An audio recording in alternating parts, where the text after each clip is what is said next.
একটা কথা বলি, ধরেন আপনার বাপ একসময় 5 লাখ টাকা দিয়ে একটা জমি কিনছিল। তখন আমার বাপ সেখানে 500 টাকা দিছিল।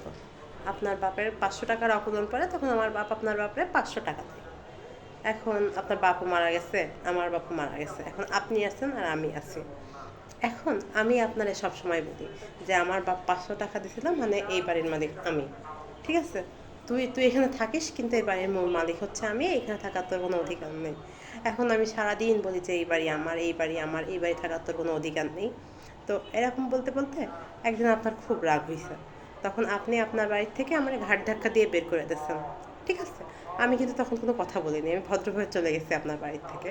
ভদ্রভাবে না হোক, অপমানিত হয়ে আমি চলে গেছি, তখন কোনো কথা বলিনি। এখন পরে, অনেক পরে, তো বেশ কিছুদিন পরে আমি এসে বলতেছি কি, আমি তো হচ্ছে যাইনি, আমার একটা দরকার পড়ছিল, এই জন্য আমি আপনার বাসা থেকে বেরোয় গেছিলাম, কিন্তু এটা আমার বাসা।